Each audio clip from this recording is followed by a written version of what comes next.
Looks like this broadcast was deleted on YouTube.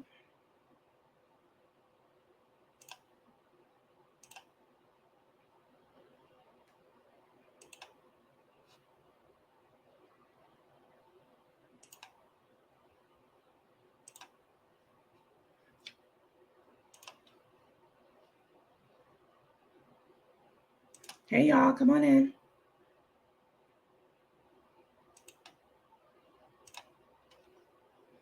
Hey, everybody, come on in the room.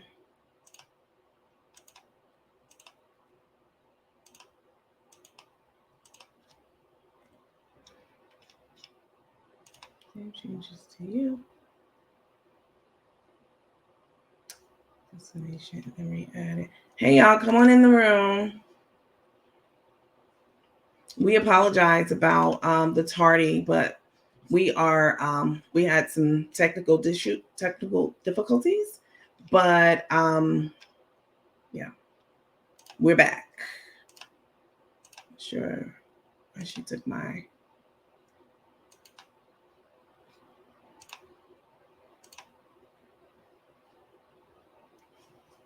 Hey, y'all, come on in.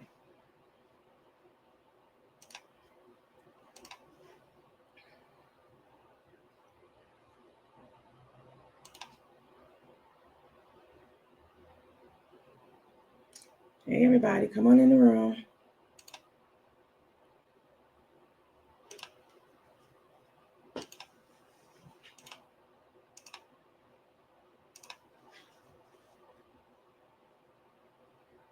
Come on in, y'all. All right, so we have enough people in the room right now. So, hello, everyone. My name is Nandy. I'm Coach Nandy. And we just had a little bit of technical difficulties, and I apologize about that. But we're going to get started right away. I am going to bring on Ari, cousin Ari. She is the co-host, and we will get you guys caught up on what we're talking about, who it is. That's the topic of discussion tonight. And you all are free to engage in the comments and etc. So let me bring Ari on, and she'll introduce herself because you all know her, but you haven't seen her really yet. So I'm going to bring her on now. Hang on a second. There she is. Hi, Ari. Hey, cousins. I'm so happy to see you all. They were, I've told them that they talk to you all the time, but they haven't seen you live yet. So we're super excited for your debut. This is my first debut. I'm so happy to be with you all. Awesome. So what we're going to do is we have the Gibsons with us. They are standing by, and we have prepared a set of questions for them, and it's going to be a real casual conversational tone to this interview. They will let us know who they are, and we'll kind of guide them through some of the questions that you all have been wondering about over the last 2 years. And then we'll wrap up with where they are now and where they see themselves in the future. Hopefully with the restitution for the funds from Carmen. I think we lost Ari, but I'm going to bring the Gibsons on now and let them start introducing themselves. And once Ari rejoins us, then I'll bring her back on too. So hang on. Hi. How are you? Mr. and Mrs. Gibson, for those of you who don't know who they are, Mr. and Mrs. Gibson were their Facebookers. They've been on Facebook for quite some time. And we are here in this forum today to ensure that the story that they have, that you all have heard so much of, is authenticated, because you've heard various accounts of what's going on, what happened to them, where they are. So I'm going to turn it over to them and let them tell us a bit about who they are. And then we'll get into how they met Carmen and all the things that happened thereafter. Okay, so you all want to tell them who you all are and how you kind of met up with Carmen. Well, I am Cheryl Gibson, and this is Robert Gibson, and we are the Gibsons. We initially met Chef Carmen in Marietta, Georgia. June of 2020. And I'm just going to give a rough estimate because my daughter was born 3 months early. She was a premature baby. She was in the hospital for about 3 months. So my focus was straightly on her. I mean, my other children and my husband, but my primary focus was my daughter in the hospital. And the date is a little unclear, but overall, we were coming out of our hotel the last day that we had, and we didn't have any more money to pay for another day. And the water bottles that were at the bottom of our stroller had fallen out because there was a lot of stuff under there. So the weight, and it kind of broke temporarily. So all of our children and me were gathering water bottles and trying to put them back in the stroller. And when we're done and we're about to keep walking to the sidewalk to go, figure out our day, we look up and we see Chef Carmen standing there. And she had her parked truck in the middle of the street too, which I thought was really interesting and cool. But we had a brief conversation, and then we agreed to meet at the CVS, which was a minute or two down the road, so we didn't have to walk that far. And we were there and we started doing the interview, which was the very first video that went on Facebook, and it went live and viral, and everything kind of blew up from that moment. So yeah, it was pretty crazy, I mean, it was definitely insane. It was a surreal experience, in terms of you only hear about that stuff in TV shows or on movies, or you read about them, but to actually have it happen to you is something completely different. And, within hours, by the time, she did that live, we were able to get, another week paid for at the hotel and to get back in so our kids could have somewhere to go. And our phones just blew up. Like, they would not stop blowing up. And it was a constant phone calls and text messages and people reaching out to us to see what we needed and see how they can help us. And it was really touching, and it was really heartfelt, and it truly made a difference in my life in many different ways. So did you know Chef Carmen when she stopped? So just to recap, because Ari, she's back with us, thankfully. I just want to catch her up too, because I want to make sure that we're pitch hitting and doing this collaboratively, because I know she has a lot of questions for you too. So you were leaving the hotel for the day. You were basically you had to leave the hotel because you didn't have any more money to extend your stay. Is that right? So you left the hotel and you were walking down the street pushing a stroller, and a water bottle fell out from off of the stroller that you were pushing. And when you went to go and pick that water bottle up, someone stopped their car and said, "Hey, what's going on?" Is that right? Yeah. Yes. Okay. Yeah. And we didn't really even get to leave the property of the hotel before, because it was on a hill. So our stroller happened right there while we were still on the hotel property, actually. So we didn't get very far at all. Okay. So you said it was Chef Carmen. Did you know her at the time? Were you familiar with her at all in any way? Not at all. I had never heard or seen of her at that moment at all. So a perfect I wasn't stranger. aware that she had a platform on Facebook. I wasn't aware that she had any kind of businesses with spices. I wasn't aware. I didn't know who she was. I didn't know anything about her on Facebook. Like, I didn't really do anything like that. Right. Okay.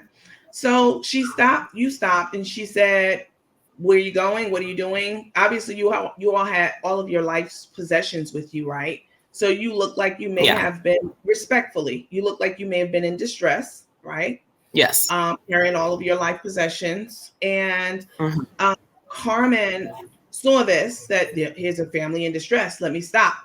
And she said what? Because you said that then you met up in the CVS parking lot. But what did she say to you to make you leave where you were walking on the street and meet her up at CVS parking lot? What was that conversation like? Well, initially, I was just going to brush her off and go about our life, because I'm not a very trusting person. And, I didn't know what was going on with her, but she mentioned that she knew people who could help her, or not help her, but help through her. And my husband and I talked about it right there. And, we figured, what do we have to really lose? We can at least have a conversation with her and, see what's going on from there. And that's when we walked down to the CVS and we agreed that we would meet her there and, at least talk to the people and see what, they were all talking about. Okay. So when you walked from where you were walking away from the hotel where you couldn't afford another night to stay at the hotel, they put you out and you were walking down the street. You ran into this lady named Carmen. She told you she was a chef and she told you she knew people and she could probably help you, right? Is that right? Yeah. Yeah. Okay. So you walked up to the CVS, a few feet or however long it took you to get there. You walked there. Is she there? What was she doing when you got there? She was already there. She had a guy with her, I believe. And they were just waiting for us. I believe it was in their car. And then when we got there, they got out and we all got masks on and everything because COVID had just started. So everyone was wearing masks and whatnot. But it wasn't that we knew that we were doing a Facebook video or a Facebook Live because we didn't. It was honestly, I thought that she had some sort of organization or business or she collaborated with an actual organization who could help people, know. Okay, I didn't know that we were actually going live on Facebook until after the video had gotten posted. But before you went live, once you got to CVS, I'm trying to walk you all. I would like to walk you all through step by step, meticulously, what happened. Yeah. And, in detail, because people have been waiting to hear this for years. So you get to CVS parking lot. She's there and you approach her and does she take her camera out right away? What does she say to you at that time when you approach her? Do what? Does she take her camera out right away and start recording, or what did she do when you got to the parking lot? Did she tell you, I'm going to record you? Did she ask your permission, or did she turn the camera on immediately? Like, what was it like before she started recording? It's been on immediately because she wasn't recording. The guy that she had with her was recording, and he was standing off to the side behind her, and he had the phone up. And, I wasn't really sure what was going on, but I just knew that she was talking to us and asking us questions and everything and trying to, hear our story. And then it seemed that, she wanted us to say something and everything and reach out and, tell our stories and tell people about ourselves. And, I just, told people what was going on, me, my daughter, and my kids, everything. And, let people know our situation in terms of why we were going through that at the time. So okay, so you see her recording you. You're surprised, right? You didn't know you were going to be recorded. So once you realize that you're being recorded, do she tell you why? Like, what was she asking you? Like, what kind of, did she start asking you questions? Did you tell your story about how you were homeless? What was that conversation like once you knew she started recording you? Then what happened? It was honestly kind of like how we're just talking now. She was honestly just asking about herself, my husband and his job situation at the time, and, asking about our daughter that was in the hospital and everything, and, family, friends, certain things like that. And, she just wanted to get to know about us and find out, how else she could help us in terms of what we needed, what we didn't have or whatever. And, that was pretty much it. Okay. During that time that she was asking you questions, did she mention a Cash App? Did she ask for donations from the people she was streaming to? What was your understanding of how she was supposed to collect donations and to help you? Well, at the time that we had did the video, me and my husband didn't have a Cash App or any kind of a bank account at all. So we didn't have a way for people to send us money if we needed help or anything like that. So she had a Cash App and, I think she had suggested it, but we all agreed to use her Cash App because we felt like we could trust her. We felt like it would be okay. She went out of her way to help us. And we went along with it, and we agreed to let her have everybody send the money to her Cash App. And then after we were done doing the live with the Cash App, we had all talked about it and everything. And, you know, she kind of recommended that we should set up our own Cash App so people could have a way to send us money directly. Right. And, you know, my husband had both talked about it, and we definitely agreed that that was what was best at the time. And just to make sure that we can receive some money too. And, you know, it was really helpful when we did that. But I can see that. I can see how that will be helpful in a dire situation, right? Someone swoops in like a guardian angel out of nowhere and says, "Hey, I see you're in need. I can help you. I know people. I know a lot of people. I can get you things, and I can get you help." Right? If you all will bear with me one moment, I want to see if I can get my co-host Ari back on. Just if you don't mind. Teammates and cousins, you all just give us a moment, please. Let me see if I can get her back on. Okay. It keeps breaking up. Yeah, I know. Trying to find on Facebook where it's at posted so I can watch it. So let's see, you know what I mean? Well, let's see.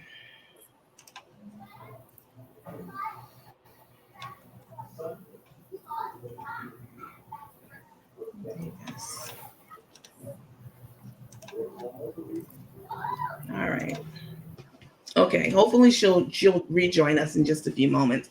I apologize about that. Thank you all for your patience. Okay, so she does the video, and then what? Does she set an expectation like, hey, what does she do? So the video is recorded. Then what? Does she set an expectation then, like, oh, I'll give you the money, or we sat down and we tried to. Well, the next thing that we had did was try to figure out where we can go to actually get a roof over our head. So for at least a night, and that was our primary concern, was just getting the kids out of the weather and back inside into a home. And we went back to the same hotel that we had just left, and they, you know, worked with us and everything because we had a large family. So there is an occupancy issue, but they were the one hotel in that area that actually allowed our big family to stay without any extra issues. So we went back there, and she paid for the room and everything. I think we did another live to show everything, you know, show the people that, you know, we had gotten back into a place. And that was the second live that we did, is where she had us put our phone number on the live too. So that's when people started to reach out to us because our phone numbers were on there. And after she finished the live, you know, she went about her day and we went about ours, and that was that. Okay, so she did two lives, the initial one and CVS parking lot. And then once you got to the hotel to show, okay, they're back at the hotel, I'm going to secure them a room. Who paid for the room? She paid for the room? Was it for one night? How long was it for that she paid for? I believe it was for a week that she paid for it for, but we couldn't stay there any longer because there was a lot of people calling the hotel to try to pay our rent and, you know, to send us things and to help us. And the people who owned the hotel had a problem with that. And so they had asked us to leave. And we ended up moving to another hotel located somewhere else in Marietta. Okay, so she leaves. Well, on the second live, she puts your telephone number on the screen, and people are calling. They're watching this live. She has a large following. So they're watching this live, and they're calling the hotel because the hotel name is probably in the video somewhere, or the sign. So they're calling the hotel. They're trying to send, what are they trying to do when they're calling the hotel? Give you money, gifts? What was their goal in trying to reach you at the hotel? Some people were calling to try to pay rent for us to extend it out so that we would actually have somewhere to go. There were other people who were trying to just send us things for the kids, you know, like clothes or shoes, toys, anything that kids need in terms of just making sure that they grow up developed and happy and good. Absolutely. Okay, so she left. Carmen left the hotel, and you all were there. How long after she left the hotel did you hear from her? And what was that conversation like? We, during that time, were talking a lot, and it was almost every day or every other day that we would talk or have conversations. She did let us know that she had businesses to run and things to do, so she was really busy. But, if we did need anything or whatever, that she would call us. And, it was something that she kept, she definitely was checking in on us because she wanted to actually help us get set up in a permanent home. She didn't want us to stay in a hotel. She really wanted to try to help us get on our feet in terms of getting a real stable home for our kids, because that was something that I wanted and I was working towards to get for my children. I just had, other complications that made it a little difficult. So Understandable. So when you say she wanted to help you secure a more permanent housing solution, did she say that? Did she say that she wanted to help you secure a more permanent housing solution? And how was that going to be handled? Through her own money, through donations? Like, what was the expectation on that?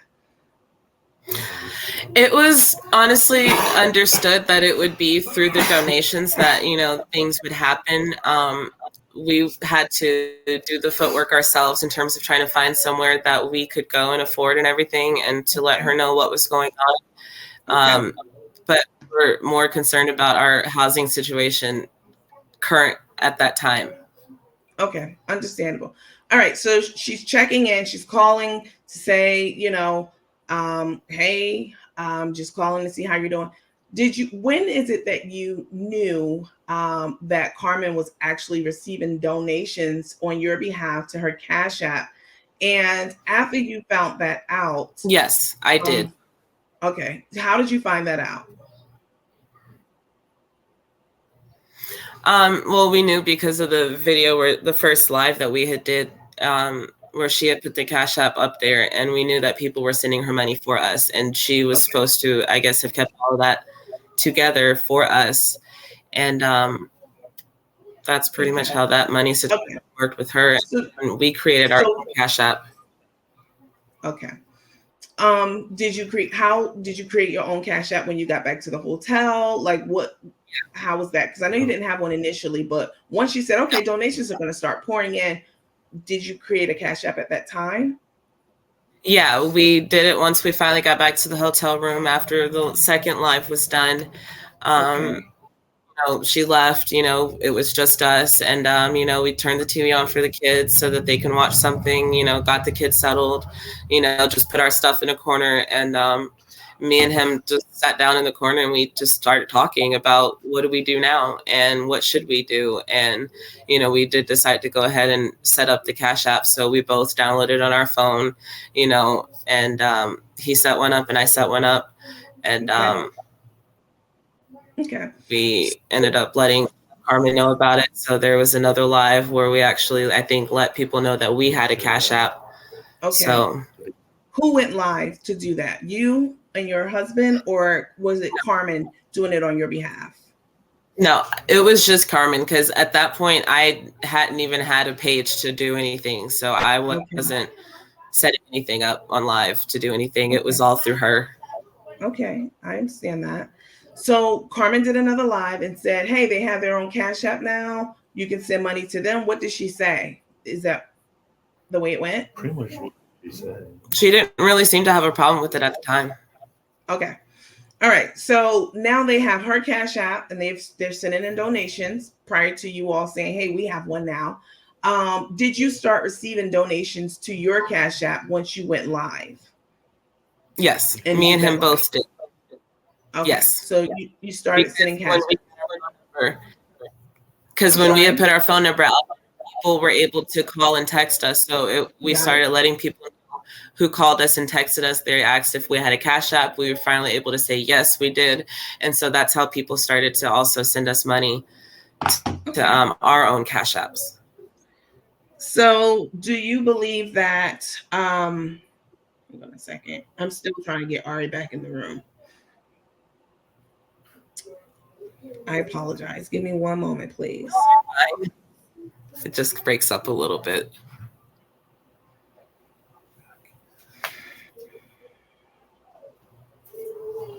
I'm so sorry, y'all. That's okay.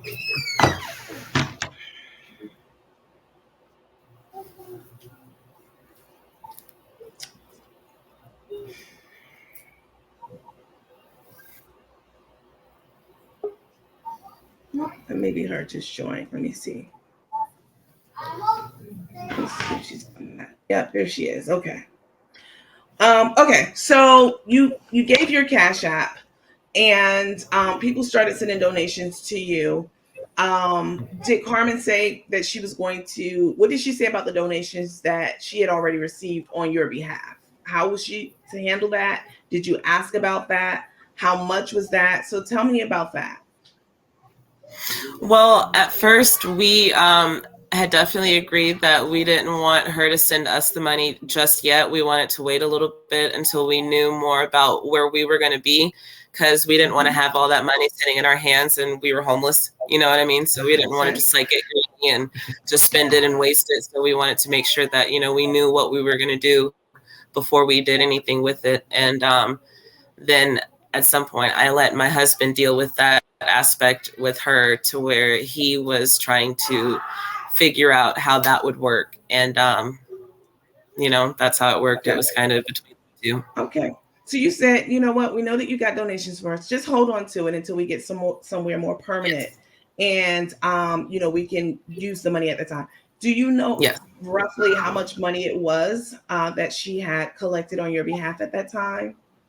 No, we don't know how much she received at all. The only thing we knew is that she says she had enough to be able to do what we needed with. And so we kind of took that to mean that we could actually look for a place and, you know, deposit money and all that other good stuff that goes along with getting it would be taken care of through the donations.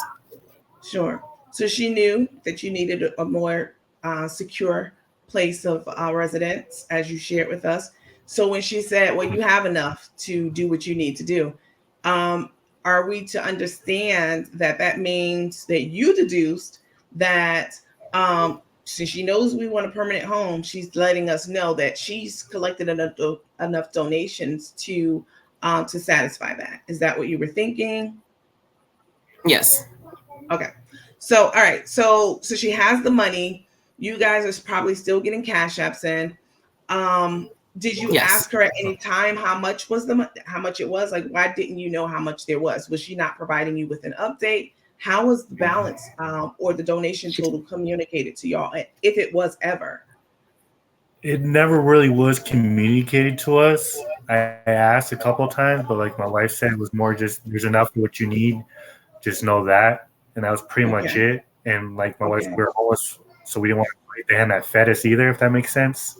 Don't keep Sure. poking and prodding at it. So it's like, Absolutely. okay, you know, let's not break the hand that feeds us. She says she has whatever X, Y it is.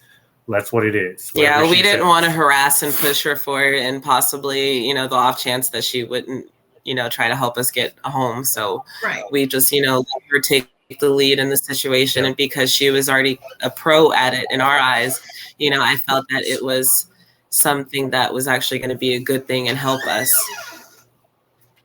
Right. That makes sense. I understand that. Okay. So now you're ready so she never told you how much money it was. No. So when you get ready to actually move out, were you looking for a permanent place to live?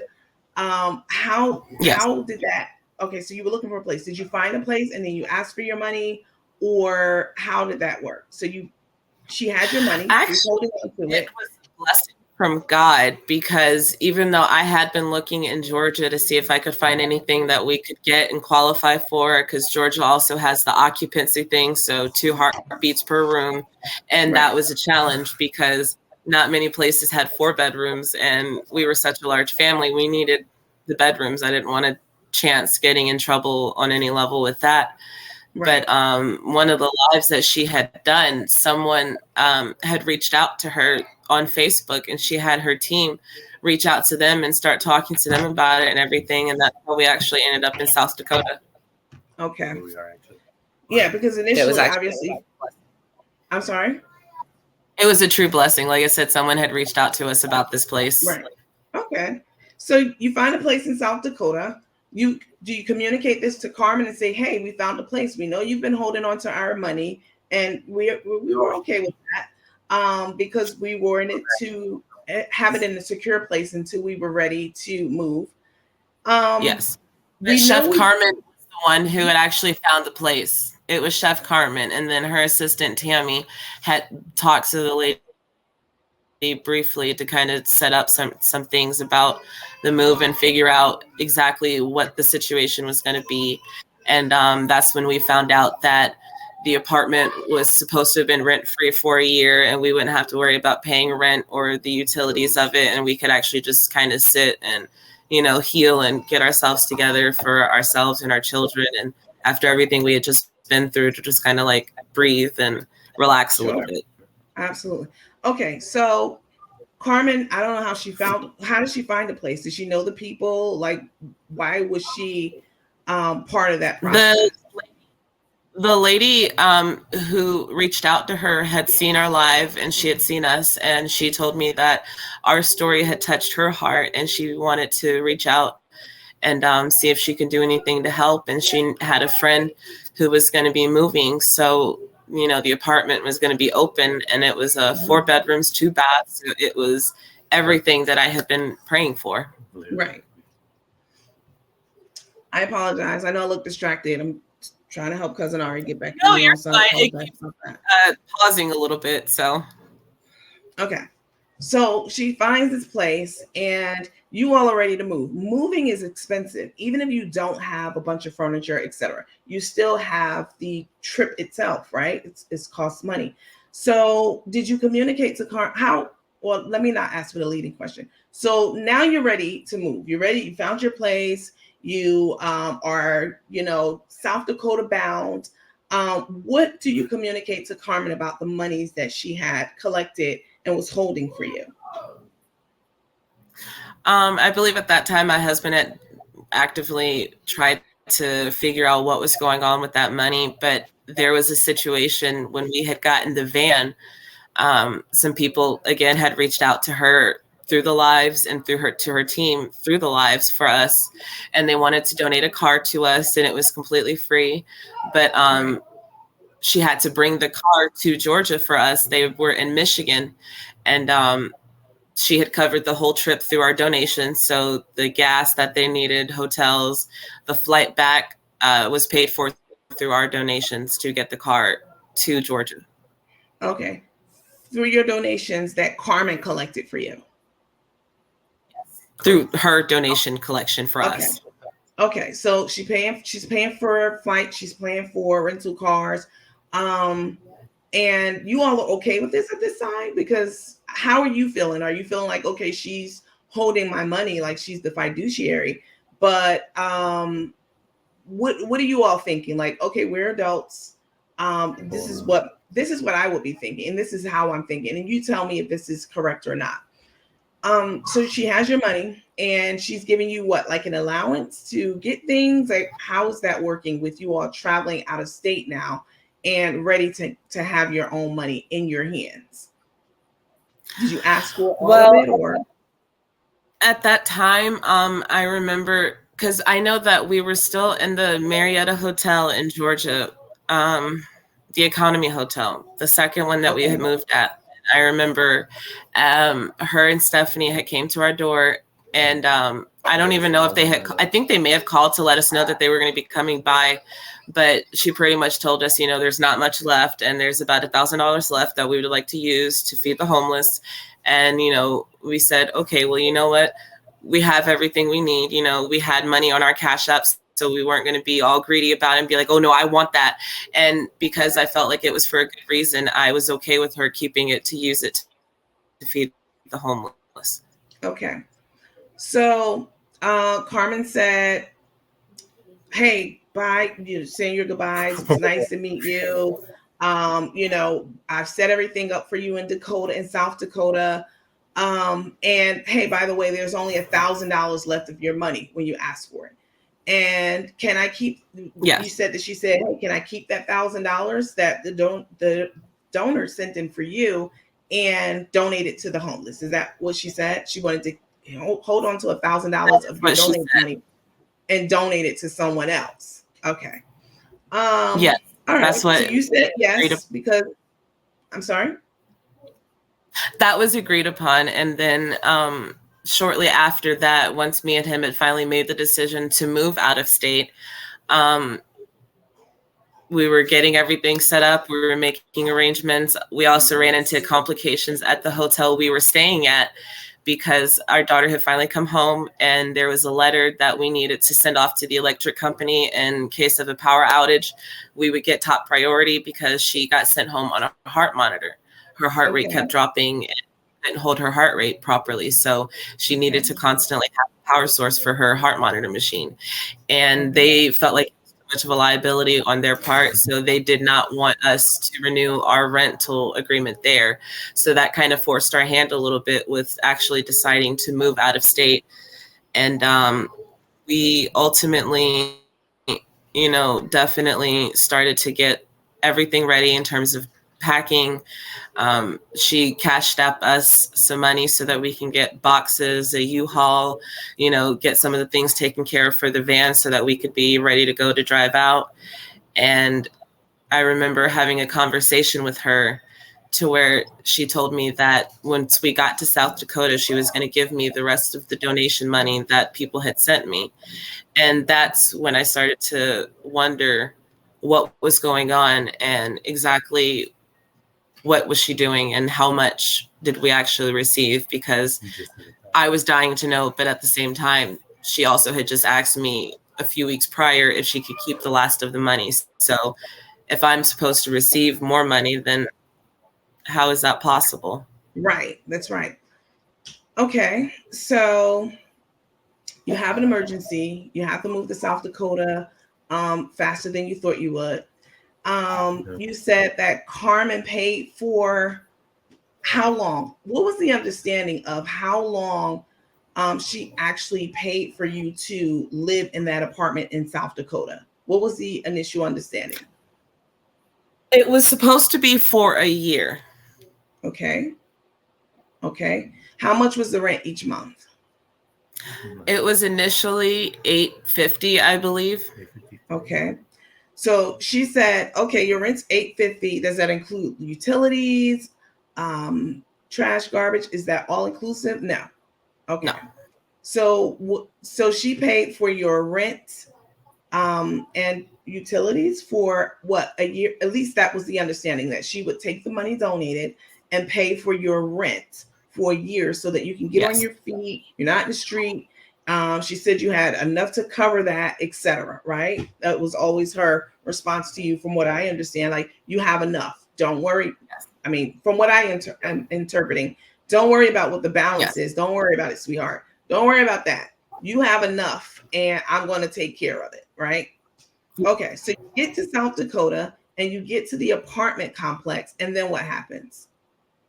Well, I was definitely surprised and happy because, like I said, I didn't know really what we were walking into. I didn't know if it was a house or an apartment. I just knew it was 4 bedrooms and 2 baths. And like I said, there was actually a lady who was still staying here at the time, and she was preparing to move for reasons I don't want to go into. That's her business, not mine. But I definitely remember her boxes were everywhere. She had cleaned out 2 of the rooms so that we could stay in there until, her lease was up, and then we could take over the apartment from there. Okay. So where did you stay in that interim? I'm sorry? Where did you stay in the interim while you were waiting for her to leave out of the apartment? In the apartment with her. You stayed in the apartment with her. Okay, so you stayed in the apartment with her, with a stranger, right? And yes, so with a stranger, okay. And so she leaves out of the apartment, and then what happens? Like, do you go to the rental office and say, "Hey, was the lease in your name? Were they aware that you would be there? How did that all? What was that like? What was that conversation?" The lady who owned the apartment and the other lady who reached out to, there was 2 different people in South Dakota who actually helped us. There was Teresa, who was the initial person who handled the situation with the apartment lady. Okay. And then there was the actual apartment lady, and they both worked together with us to help us get the lease and to sign the lease in our name and to make sure that we didn't run into any issues or complications. Okay. With it. when you went to the apartment complex's rental office to sign the lease, as you said, did they communicate with you at that time how long the lease was for? Did they say you're paid up for a year? Did they say, oh, this is for a year, but you're going to need to pay every month? How did you come to find Well, out? I know that we had moved here we left Georgia August 4th. Okay. It took us a little over a day to make the drive. So we got to South Dakota about August 5th. And within the first 2 weeks is when we actually found out that we didn't have the apartment paid for the whole year, because the lady wanted us to pay rent. And because it was already into the month, she wasn't trying to charge us a full month's rent. So that's why Right. it was brought down a little bit. So we didn't have to pay the full month rent, but she made us pay something for August and September. And then October is when we signed our lease. Okay. So you were the expectation was that you would move to South Dakota, that you would be in your own apartment, that it was ready, move-in ready, and Yes. you didn't know that you had to move in with a stranger, and that the apartment was indeed not ready for you, right? So At you all. get down there, you get there, and you say, "Oh, there's someone in this apartment. It's not ours yet." And you're okay with that, right? It's a cross-country trek, and you're like, well, we're here now. There's nothing we can do. So you stick it out for a few weeks until the lady moves out, right? Is that right? No. Months. 2 months, was it? Yeah. Okay. Yes. So you stick it out for 2 months, and then you go to the office to actually sign a lease. Is that right? Yes, but by the time we had already got to South Dakota, we were no longer speaking with Chef in terms of every day. The last time that we had really had a bit of communication with Chef was actually the last day that we had did the live at Teresa's house, because Chef wanted to do a live showing the apartment for everybody to see. But because of the complications, we couldn't do that. We had to respect the lady and her privacy and her space. So right. Understood. Okay, so once you found out that Carmen said that she was going to pay, she had enough money to cover it, to pay for your lease, your rental, your apartment rental for 12 months. Once you found out that that was absolutely not the case, that you had to pay your own rent, and what did you say? Did you call Carmen, and what did she say? What was that conversation like, if you were able to reach her? I didn't reach out to her at all after that. Once we found that out, I just wanted to pay for it. I just wanted to pay the rent that the lady wanted us to pay. I wanted to stay on my P's and Q's and do everything I could to make sure that she would allow us to sign the lease and take it over. And that was it. And like I said, we were promised that we would receive the rest of the donations when we got here. But when we moved to South Dakota and followed us here, she never gave us anything from that. It was kind of a hello and a goodbye, and that was it. Okay. So what you mean, you just wrote it off as a loss? Like, okay, she got the money for donations first. She said that she had enough to cover 12 months at $800 and some odd dollars, and you didn't attempt to try to reach out to her? I wasn't really sure what to think or do, and I was definitely very upset and emotional, and I don't think I was necessarily in the right frame of mind to reach out to her and do anything, because of just the kind of person I am. I wanted to just sit and pray and wait on to see really what I felt led to do in terms of, did she actually take advantage of us, or did she not take advantage of us? Because like I said, I never knew how much we were supposed to receive, and I didn't know how much was left over either. Right. But I know that she told me she wanted to use the last $1,000 for homeless. So I said I was just completely confused by that. But like I said, I didn't want to jeopardize on any level the home.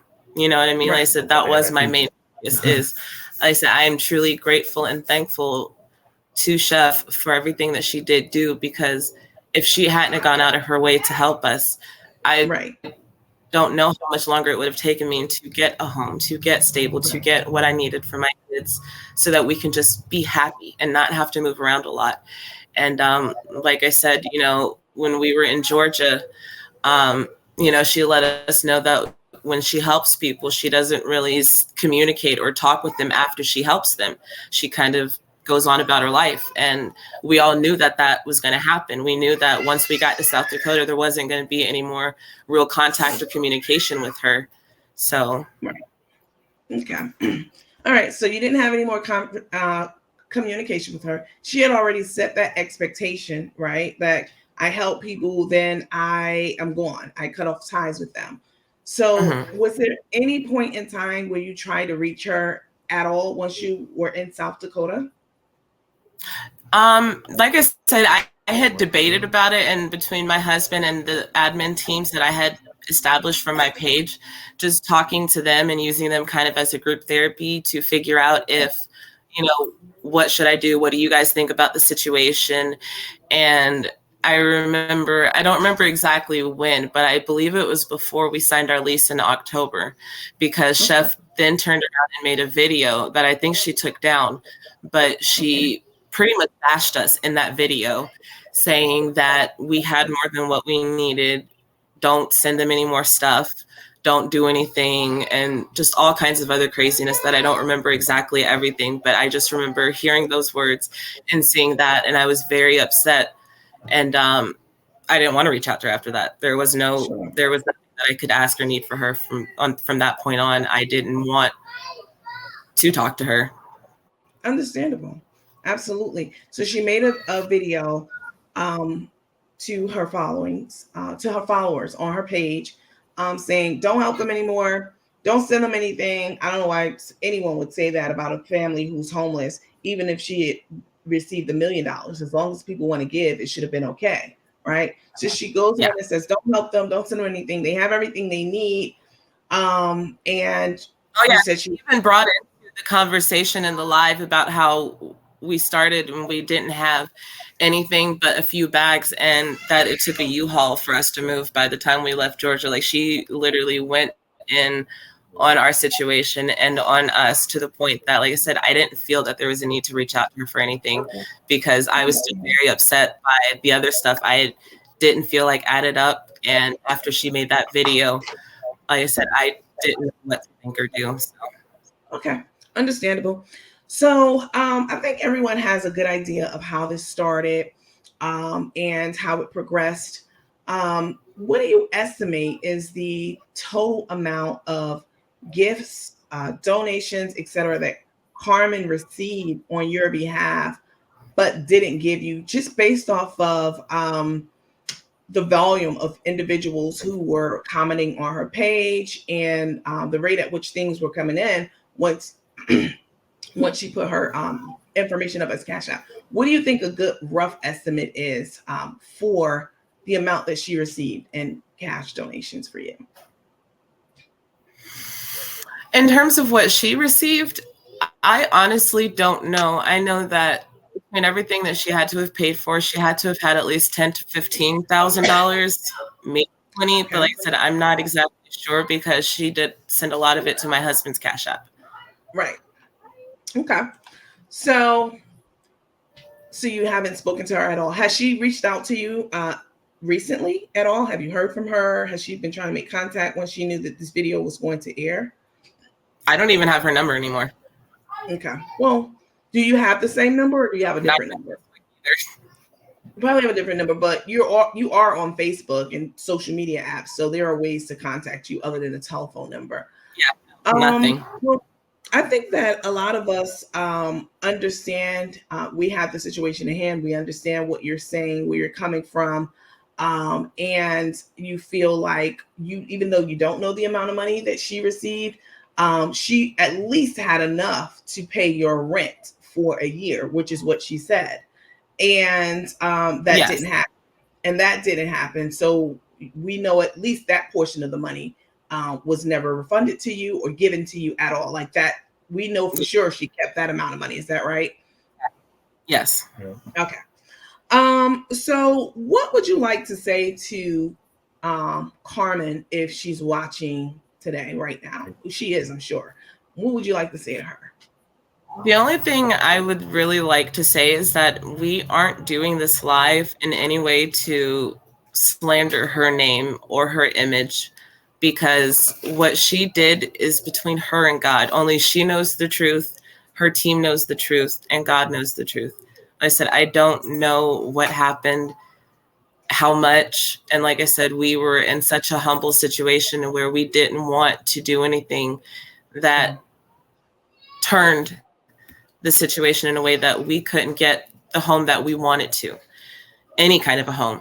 And like I said, I am truly thankful for everything that she's done, because we are still in the same apartment. My kids are happy. Like I said, I'm happy. You know what I mean?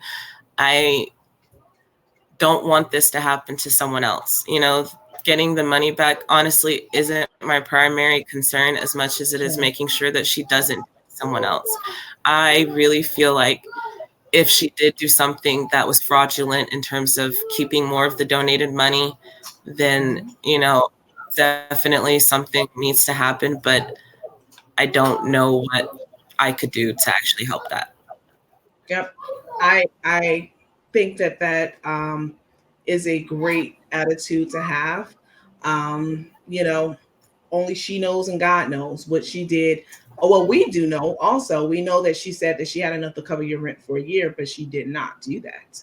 And that is, we're talking about $10,000-$15,000, once you add it all up, for a year.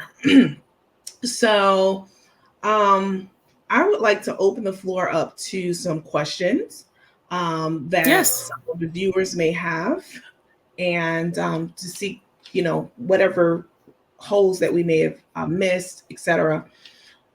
Let's see. So someone said,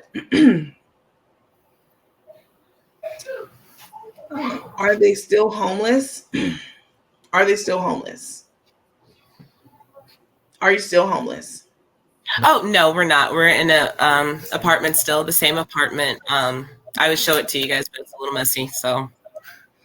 Okay, so someone said, Kizzy Jones Boswell said, is they still homeless, is what she said. Is they still homeless? If not, thank Chef. Well, I find a lot wrong with that sentence on a number of levels, but no, there's not thank Chef. They moved to South Dakota because that's where they were supposed to be, right? I believe that. I believe in things like that. So they are where they're supposed to be. And it had absolutely nothing to do with Carmen. And the fact that they're not homeless absolutely has nothing to do with Carmen. They receive donations on their own. They work, I'm sure. I called Mr. Gibson the other day. He was at work. So these people aren't on here, asking for a pity party or begging for donations and give outs. They are on here to expose the truth about donations that we all made. I donated too. To question what happened to the money. Yes. I'm sorry. I actually did something else to add. During all of that stuff, like I said, I had set up a Facebook page for the people who did donate to me so that they could have a way to follow our story, so they can see, how I was putting their donations to use, what I was doing in terms of, for the kids, for the home, for everything that was supposed to have been done. And I made it a point of making several lives before we even got to South Dakota, and when we got here as well, constantly saying for a while that we don't need anything else, that we are fine, that we have everything that we need in terms of diapers, wipes. I mean, and that's the thing, is people were so amazing, sending us so much laundry detergent and toothbrushes and toothpaste and toilet paper and just necessities that you need, that I didn't have to worry about, on top of everything else, to where I was truly blessed. There was nothing else that I could honestly sit there and actually ask, because if I did ask for more, then I would be being greedy as well. And that's not what I wanted to do in that image of, I want more. I just wanted to have my basic needs taken care of. And that's the thing, is this is exactly new news to me. It's just, I don't know the truth. People are throwing all kinds of numbers around, from $50,000 to $90,000 that was supposedly donated. And like I said, I don't know at all what was donated. I know me and my husband received. I know what Chef Carmen gave us, but outside of that, the rest of that number is between Chef Carmen, her team, and God, because my husband did try to figure out and to find out how much it was, but we kept getting the brush off and the everything, it's going to be taken care of. You don't have to worry about it. I have enough for you. And that was just the really interesting part about, when she made the video bashing us 2 years ago after we got to South Dakota, that I do believe she took down, but it is what it is. Yeah. Well, I really appreciate you all taking the time to, you have 7 kids. So I know sitting down right now and giving us your undivided attention is difficult. I know it's difficult. So on behalf of myself and everyone who's tuned in today, I am so sorry that my co-host Ari was having technical difficulties. I know that she was super excited to talk with you all and to co-host this event. So, maybe next time, maybe we do a follow-up if you receive some monies in restitution for what you believe Carmen took from you. But is there anything else you want to say to the followers or to those of us who donated? Any last words? I just wanted to say thank you all for honestly tuning in and for giving us a chance to share our side of the story. Like I said, this isn't to say that she did something wrong, and I'm not saying she didn't do anything wrong. I'm just telling what I experienced and what we've lived through and what we know. And I really just want to thank you all for being there and for supporting us and for all of our followers. I thank you guys, and for new followers and the people who don't follow us. And, I just thank you everybody for honestly just coming here to even give us this time, because I know that you didn't have to. And my husband would also like to say something. I've been watching some of the comments, you guys. I know you guys are asking about seeing the kids. So if it's okay with you, I'm going to show you guys the kids. If that's okay. Absolutely. Go for it. Let's say, excuse the mess. The house has 7 kids, so excuse the mess. Hold on one sec. So while you look for the kids and you get them, someone wrote, I'm going to put the comment up because that's the kind of person I am. I'm not going to just put up favorable comments. They said this isn't going the way we miserably wanted it to. We wanted to cover the truth about the situation. It had absolutely nothing to do with how I wanted it to go. So let's be clear about that. Okay, hold on one second. I got the kids. Hold on one second. We love to see the kitties. So, come here, you guys. Oh my goodness. Oh, so hi, everybody. This, that's the eldest. Okay. There's Grace. Yep. There's Noah. Noah. And Jeremiah. Gabe. This is the baby Gabe. Oh my gosh. Hi. Hi, everybody. There's 2 more. There's Izzy. 2 more. Okay. Bella. My Lily Bug. Oh, that's so adorable. So adorable. Listen, what a beautiful family. I believe that everything is about timing in this world. We appreciate you all waiting 2 years to tell your story. I didn't have an agenda, and it's not going the way that I want it to go. I didn't have anywhere I wanted it to go. I wanted your truth to be told, and the story to be laid out the way that it is, not the way that everyone was speculating it was over the years, good, bad, or indifferent. So I really appreciate your time today. And you all can follow them. Their page has been hacked over yesterday, the day before. Once the announcement came out about this video, miraculously their page was hacked. But they do have a new page. Did you start a new page or? We have another one. What is page? United through Grace, Faith, and Hope. Right? Grace, Faith, and Hope. Grace, Faith, and Hope. I thought that was your old one, isn't it? So actually, why don't you send it to me in your messenger, and I will post it to the room. That way we have the right page. Okay. Yes. Okay. Well, thank you again so much for your time. We all appreciate on my behalf of myself, Ari, cousin Ari, and the viewers who took time out of their busy day today to listen, talk, formulate their own opinions. Hopefully this clears up some of, if not all of the mystery around what happened to the money, how much was the money. That's still a mystery. We still don't know how much money there was And we also know that what was promised to you, which was a year's worth of rent paid, was not given. So we know at least that amount was withheld. But great job answering the questions. Really appreciate it. And we hope to see you all doing better and better in life as time goes on. Thank you so much. much. And we really appreciate it here. Absolutely. Thanks for your time. Bye. Bye, Kitty. Now take care. Thank you. You too. Thank you.